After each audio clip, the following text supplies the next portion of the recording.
Okay, we're going to look at conductors. We're going to look at some important experiments and sort of summarize the entire chapter up. It's related to Gauss's law. In some ways and in other ways, it's a little bit of an addition to the chapter that we've already done. So, first of all, conductors. In conductors, you can't have charge actually inside the conductor. And the reason for this is very simple. If you had charge inside a conductor, you'd have an electric field. Electric fields move charges.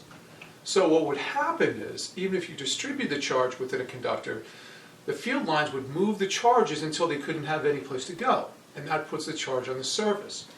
So whenever we have a conductor, an electrostatic equilibrium, the electric field is zero everywhere inside the conducting material because, again, otherwise any free charges would move as a result of these electric field lines. And excess charge, should have been more specific, excess charge becomes isolated to the surfaces of this conductor. So again, this is very, very important, and it's the basis for what we call the Faraday cages, that the electric field inside a conducting chamber, and we call it a cage because you can even do this without placing somebody in an electrical conductor. But if you surround somebody with a conductor, this Faraday cage ensures that the electric field is zero. And without an electric field, you can't have a flow of charge. Without the flow of charge, there's no electricity. It can protect you from electrical situations such as lightning. So, in any case, let's look at the basic properties of an electrical conductor. Once again, the electric field is zero everywhere inside the conducting material, the actual metal or electrolyte or whatever you're using here. The excess charge sits on the outside, and as a result of the again, field lines pulling any of the charges that are there. If we don't have a neutral material here, again, by definition, a conductor has free charges.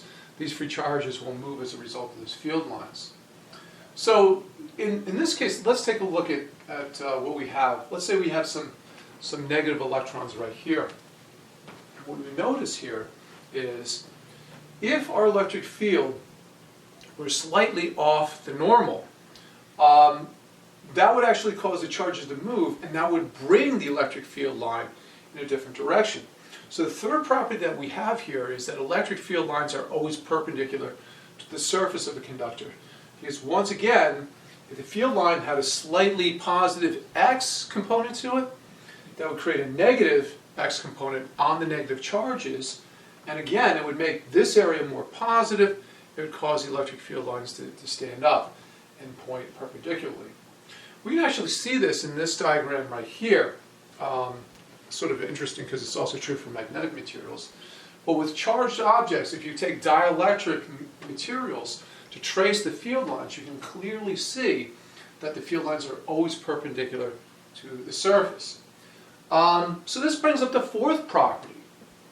Notice that the field lines are most concentrated at the points. Smoother surfaces have lower field lines, sharper points have more intense field lines, and what this means is that a sharp surface is more likely to discharge electricity with its higher electric field than a smooth surface. This is a very important property discovered by Benjamin Franklin when he devised the lightning rod. When he devised the lightning rod, he used sharp points to basically discharge excess charge that a building may acquire during a storm. And this would actually prevent the building from being struck by lightning, or in the case of, even if the lightning were inevitable, to safely discharge the electricity to the air. Now, these sharp points, again, are very effective at getting rid of charge, high electric field. The curved points actually hold on to the charge much better because they minimize the electric field. When the Europeans tried to duplicate Benjamin Franklin's lightning rods, they actually used smooth surfaces and were much less effective in preventing lightning as a result. So again, Excess charge will move to the surface of any conductor. The field lines become most concentrated where the surface becomes sharper, less concentrated where the surface is smoother. Now, here's an important experiment. This is performed by Michael Faraday. We'll talk more about Michael Faraday later on. And he was able to determine the properties of conductors.